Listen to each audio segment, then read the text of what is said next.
Good afternoon everybody. আমি সৌম্যদীপ। এতক্ষণ একটা অসাধারণ প্রোগ্রাম চলছিল। আমি জানি না এতটা সম্মান বা এতটা ভালোবাসার আমি পাত্র কিনা, আমি জানি না। তো যা কিছু মানে কি বলবো, হয়তো ভাষা খুঁজে পাচ্ছি না। এই যা কিছু হয়েছে শুধুমাত্র এই সিস্টেম, এই সাপোর্ট সিস্টেম, সিনিয়রদের সাপোর্টে এবং সর্বোপরি কোম্পানি, অর্গানাইজেশন এবং আমার এই অসাধারণ একটা টিম। আমি কার ছেলে কার নাম বলবো, তাই জন্য আমি সবার নাম ইন্ডিভিজুয়ালি নিচ্ছি না। আমি বলবো আমার এন্টায়ার টিমে আজকে অ্যাডমিশন করা বা আজকে জয়েন করা অ্যাসোসিয়েট থেকে শুরু করে আজ থেকে 15 বছর আগে অ্যাডমিশন করেছিলেন যারা, প্রত্যেকে এই সাকসেসের জন্য, তাদের জন্যই এই সাকসেস, আর কিছু না। আর আমি ওই টিমটার খালি ক্যাপ্টেন হিসেবে আলটিমেটলি পিন সার্টিফিকেট মোমেন্টে হয়তো পাচ্ছি। পুরো সাকসেসটাই এই টিমের। যেদিন জার্নি স্টার্ট করেছিলাম আমি একবার দেখে নিতে চাই, হয়তো এখান থেকে ক্লিয়ারলি দেখা যাচ্ছে না, কেননা স্টেজ থেকে হলটা পুরো ক্লিয়ারলি দেখা যায় না। আমি একবার দেখতে চাই কারা কারা মোটামুটি 17-18 বছরে বিলং করছেন, একটু হাত তুলবেন কাইন্ডলি ওখান থেকে বসে। যখন এই রাজুদা যেটা বলছিলেন, বাবা মাকে জিজ্ঞেস করি কিছু করার জন্য, পড়াশোনা করবো, কোন স্যারের কাছে করবো, কোন স্কুলে ভর্তি হবো, কোন কলেজে ভর্তি হবো, কোথায় যাবো না যাবো, আমরা জিজ্ঞেস করি না, ইয়েস অর নো? সেই সিচুয়েশনে আজ থেকে প্রায় 16 বছর আগে অ্যাডমিশন করার সুযোগ পেয়েছিলাম, বা সর্বোপরি ধরা পড়েছিলাম। কোন একটা মানুষ আমাকে বলেছিল এখান থেকে কেরিয়ার আছে, তার সাথে সাথে রোজগার হতে পারে, জয়েন করে গেছিলাম কিছু না বুঝেই, কেন বোঝার মতো ম্যাচুরিটি ছিল না। আজকের দিনে দাঁড়িয়ে 18 বছরের ছেলে বা 17 বছরের মেয়ে, হাতে স্মার্টফোন, হোয়াটসঅ্যাপ, ফেসবুক, মানুষ যখন ফেসবুক যা যা স্ট্যাটাস তারা দেয় দেখে মনে হয় তারা মোটামুটি বাংলা কেন যাদবপুর ইউনিভার্সিটিতে কম্পারেটিভ লিটারেচার নিয়ে 2-4টে পিএইচডি করা আছে, বুঝতে পেরেছেন? আমাদের সময় আজ থেকে 16 বছর আগে মানুষের এত ম্যাচুরিটি ছিল না, কিছু না বুঝে জয়েন করে গেছিলাম। এই না বুঝে জয়েন করে কি কি হয়েছে যদি বলি, তার আগে বলে নি আমার ফ্যামিলি ব্যাকগ্রাউন্ড কি। আমি যখন এই প্রজেক্টে জয়েন করার আগে, ছোট থেকে যখন বড় হয়েছি, ছবিগুলো দেখছিলাম। আমি যে ফ্যামিলি থেকে বিলং করি, আমার বাড়ি হাওড়ার বেলুড়ে। বাবা একটা নিম্ন মধ্যবিত্ত ফ্যামিলি থেকে বিলং করি, বাবা একটা প্রাইভেট ফার্মে চাকরি করেন, এবং সেই প্রাইভেট ফার্মে চাকরি করতে গিয়ে বাবা একটা অদ্ভুত ঋণের বোঝায় জর্জরিত হয়ে যান। তার কারণ ইন দ্য ইয়ার 1994 আমার ছোট ভাই স্টেজে উঠলো। ও যখন জন্মেছিল, 1994 এর জন্ম, তখন শান্তদীপ দাস, যাকে হয়তো কিছুক্ষণ আগে স্টেজে দেখলেন, ও যখন জন্মেছে তার আগে থেকে মায়ের কিছু কমপ্লিকেশন ছিল, শরীর খারাপ ছিল, তাই জন্য বাবা তার আগে অফিসে একটা কোঅপারেটিভ চালাতেন। সেই কোঅপারেটিভের বাবা সেক্রেটারি ছিলেন। বাবা যে প্রাইভেট ফার্মে চাকরি করতেন, তার বাবা অ্যাকাউন্টেন্ট ছিলেন, এবং অবভিয়াসলি একজন বাবা সেক্রেটারি, ওই ফান্ডার সেক্রেটারি ছিলেন। এবং মায়ের শরীর খারাপের জন্য, মায়ের বিভিন্ন রকম কমপ্লিকেশন ছিল, তাই জন্য বাবা টাইম দিতে পারতেন না। অফিস করার যেটুকু টাইম, সেটুকু টাইম দিয়ে বেরিয়ে আসতেন। ওই কোঅপারেটিভে কি হচ্ছে না হচ্ছে অতটা টাইম দিতেন না। সেই সুযোগে সেই কোঅপারেটিভে যিনি ক্যাশিয়ার ছিলেন, তিনি ইন দ্য ইয়ার 1994, ভাইয়ের বয়স 3 মাস, ভাইয়ের জন্মের 3 মাস পরে বাবা জানতে পারে সেপ্টেম্বর মাসে ওই অ্যাকাউন্ট থেকে সেই ভদ্রলোক 4.5 লক্ষ টাকা চুরি করেছেন। কি বলছি বুঝতে পেরেছেন? বাবার তখন স্যালারি হচ্ছে 4,800 টাকা। 4,800 টাকা একটা স্যালারি পাওয়া লোকের মাথার উপর যদি 4.5 লাখ টাকা দেনা চাওয়ায়, তার একটাই কাজ করা থাকে, সুইসাইড। Yes or no? কারণ বাবা কে প্রুভ করতে হতো, কারণ বাবা তার সিনিয়র, বাবা যেহেতু তার সিনিয়র, বাবাই তাকে অ্যাপয়েন্ট করেছিল, তাই জন্য রেসপন্সিবিলিটি বাবার উপর বর্তায়। সেই জন্য নিজের বাড়িটাকে বন্ধক দিতে হয়, আমার বাড়িটাকে। আমি জানি না এখানে কারা আছেন যারা নিজের বাড়িতে ভাড়া দিয়ে কেউ থেকেছেন, হয়তো কেউই নেই পৃথিবীতে, বা হয়তো আমার মতো এরকম দুর্ভাগা কেউই নেই। আমি নিজের বাড়িতে 1400 টাকা ভাড়া দিতাম, আমার বাবাকে দিতে হতো। কে হেল্প করেছিল? দেখবেন আপনি যখন প্রবলেমে পড়েন, বলে হাতি যখন পাকে পড়ে চামচিকে তো লাথি মারে। Yes or no? বাংলায় প্রবাদ আছে। আমার বাবা 4.5 লক্ষ টাকা দেনা হয়েছিল। দেখবেন সেই সময় আহারে উহারে করে প্রচুর লোকজন চলে এসেছিল। তো স্বাভাবিক, মধ্যবিত্ত বাড়ির টাকার প্রবলেমে মানুষ স্যারেন্ডার করে ফ্যামিলির লোকের কাছে। Yes or no? আপনার যখন টাকার প্রবলেম হয়, আপনি আপনার দাদা, দিদি, কাকা যাদের কাছেই চাইতে যান। Yes or no? আমার বাবাও, আমার মাও হাত পেতেছিল আমার দাদা, মানে বাবার দাদাদের কাছে, কেননা বাবারা 6 ভাই, বাবা সব থেকে ছোট 5 ভাইয়ের কাছে।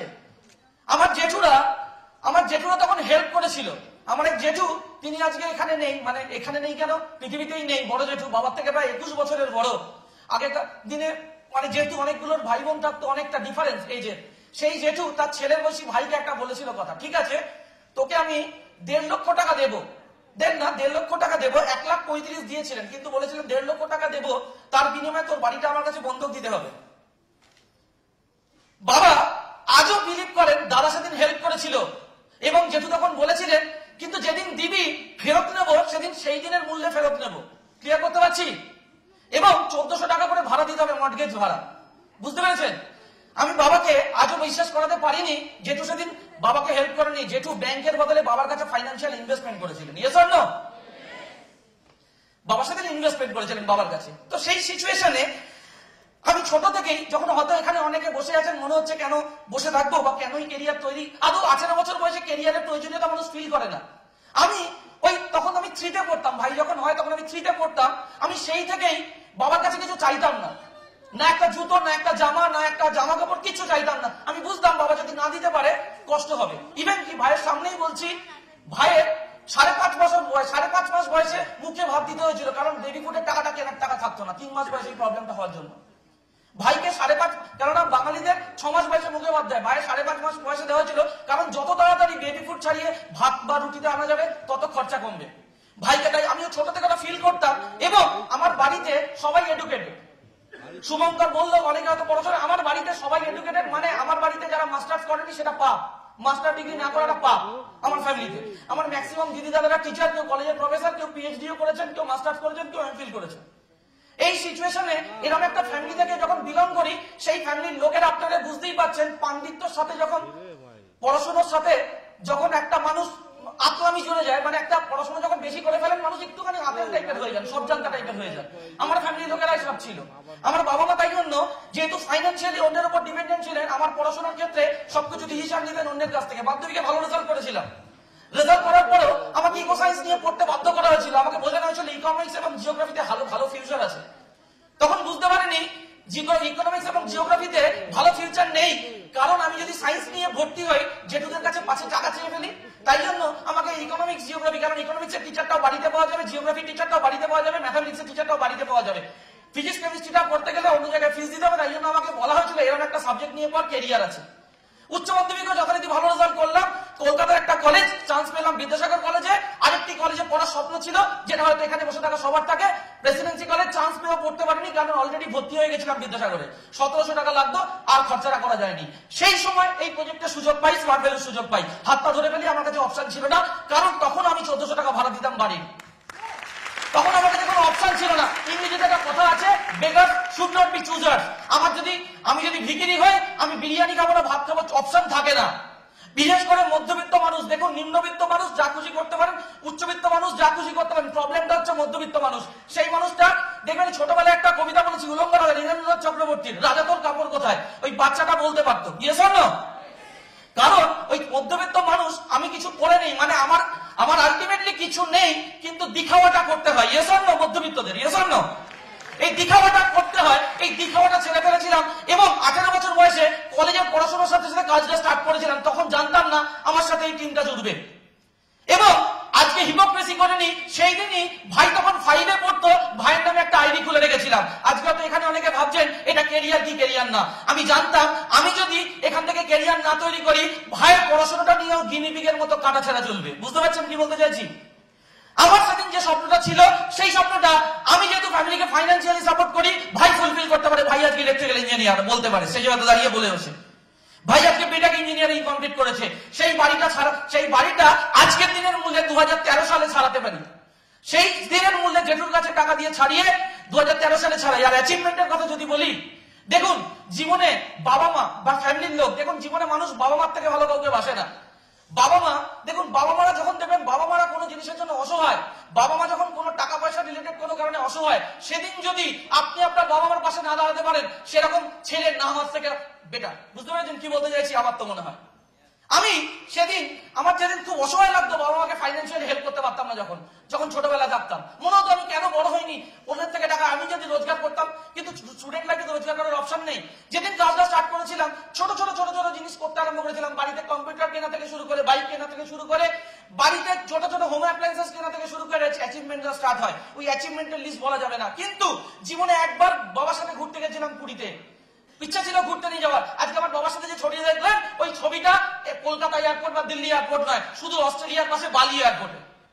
আমি যেদিন বাবাকে নিয়ে বালি এয়ারপোর্টে উড়ে গেছিলাম, বালিতে গেছিলাম, বালি মানে আমার বাড়ি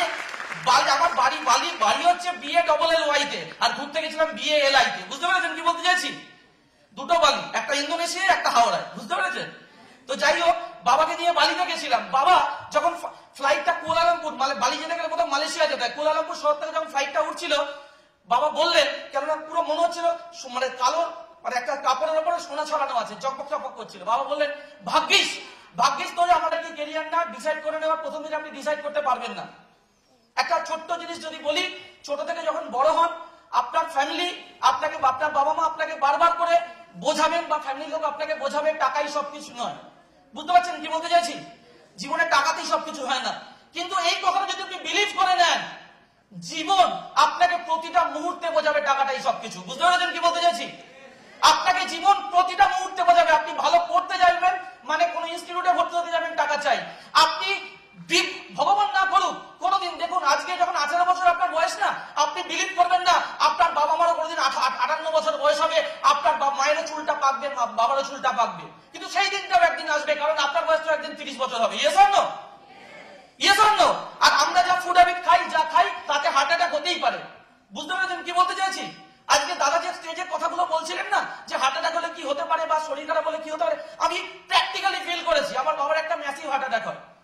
অলমোস্ট বাবা, আমি যখন ফ্লাইটে উঠি লখনৌ থেকে, আমি জানি আমার বাবা নেই, বাবাকে গেলে দেখতে পাবো না। ভাই ফোন করে কানে কাঁদে বলে, ভাইয়া, ভাই আমাকে ভাইয়া বলে ছোট থেকে, ভাই বলে, ভাইয়া একটা ডাক্তার বলছে রাস্ট একটা ইনজেকশন লাগবে, নাম হচ্ছে রেটিফিউজ কিট, ইট কস্ট 42,000 আজকের দিনে দাঁড়িয়ে, এখন বোধহয় আরো বেড়ে গেছে, তখন ডিসকাউন্ট করে 39,000 টাকা নেবে। ইমিডিয়েট দিতে হবে, উইদিন 20 মিনিট দিতে হবে। 20 মিনিটের মধ্যে ডিসাইড করতাম, তার আগে ডেকার জল মেরে দেওয়া হয়েছে। সেদিন যদি স্মার্ট ভ্যালু না করতাম, হিচকিচ করতাম, 2 মিনিট ভাবতাম, 3 মিনিট ভাবতাম। আমি বলেছিলাম 42,000 টাকা তো ছেড়ে দে, 42 লাখ টাকাও যদি লাগে, আলটিমেটলি স্মার্ট ভ্যালু আছে, তুই আলটিমেটলি আমি যাই, তারপরে সবকিছু হবে, তুই আগে যেভাবে কর, আলটিমেটলি আমি যাই, তারপরে সবকিছু হবে। বাবা যদি বাস ওটা ক্লাস চেষ্টা করা যাবে। আমি thanks to god, thanks to my team, thanks to smart value জীবনে আর বাবাকে সেদিন ভালো রাখতে পেরেছিলাম। আর সব থেকে বড় কথা, আজকে এই করোনার সময় প্রচুর মানুষের কেরিয়ার গেছে। মানুষ ভয় পান তো করোনা নিয়ে ভয় পেয়েছেন তো লোকে? এখানে কজন আছেন ফ্যামিলিতে কোভিড পেশেন্ট ছিলেন? হাত তুলবেন। লজ্জার কোনো কারণ নেই, হাত তুলতে পারেন। কোভিড এফেক্টেড হয়েছিলেন, হাত তুলুন। দেখুন কেউ হাত তুলছেন, একজন দুজন হাত তুলছেন। আমার এই বাচ্চাটা ছবিটা দেখলেন না, আমার বাচ্চাটা জন্মই হচ্ছে কোভিড নার্সিং হোমে। বুঝতে পারছেন কি বলতে চাইছি? আমার ওয়াইফ কোভিড পজিটিভ ছিল ডেলিভারির সময়, বাট আমার বাবা 57 বছরের মা, 67 বছরের বাবা, 81 বছরের দিদা আমার বাড়িতে আছে, এরা কেউ কোভিড পজিটিভ হয়নি। তার কারণ আমাদের প্রোডাক্ট, হেলথ প্রোডাক্ট। বুঝতে পেরেছেন? আমার ওয়াইফের কোভিড পজিটিভ, আমারও টেস্ট হয়েছে, আমি কোভিড পজিটিভ ছিলাম না, তার কারণ আমাদের হেলথ প্রোডাক্ট। বুঝতে পেরেছেন? এবার বলবেন প্রোডাক্ট নিয়ে বিলিভ। এবার আপনারা দেখবেন মার্কেটে প্রচুর লোক পাবেন করোনা নিয়ে আপনাকে এক পাতা জ্ঞান দেবে। বুঝতে পেরেছেন? একবার ফ্যামিলিতে হোক, তারপরে আপনি বুঝতে পারবেন কি সিচুয়েশনটা হয়, টেনশনটা কিরকম হয়। বুঝতে পেরেছেন কি বলতে চাইছি? বাচ্চাকে জীবনে 6 দিন বাদে নিজের বাচ্চাকে দেখতে পেরেছিলাম, কারণ কোভিড নার্সিং হোমে হয়েছিল। বেসিক ব্যাপারটা হচ্ছে বুঝতে পারেন, জীবনে আপনাকে বারবার করে জীবন আপনাকে বুঝিয়ে দেবে টাকাটাই সবকিছু। একটাই জিনিস, জীবনে প্রচুর দেশ ঘোরা স্মার্ট ভ্যালুর জন্য। কোম্পানি ম্যানেজমেন্টের কথা কি বলবো, আজকে আমাদের যে অসাধারণ লাইফ স্প্যান, যে আমাদের ম্যানুফ্যাকচারিং প্ল্যান্ট কাদের আছে, এরকম অল ওভার ইন্ডিয়া কেন অল ওভার এশিয়া জুড়ে কোনো অর্গানাইজেশনের নেই। তার সাথে সাথে আমাদের কি বলবো, কোম্পানি অসাধারণ ম্যানেজমেন্ট, আর তার সাথে অসাধারণ লিডারশিপ। আর দাদার কথা, দেবাঞ্জনদার কথা, জীবনে শুধুমাত্র কেরিয়ারের জন্য নয়, জীবনের প্রতিটা মুহূর্তে তার গাইডেন্স ছাড়া এখান অব্দি আসতে পারতাম না। আর আমি আবারও একটাই কথা রিপিট করব, এই সবকিছু হয়েছে অসাধারণ টিমের জন্য।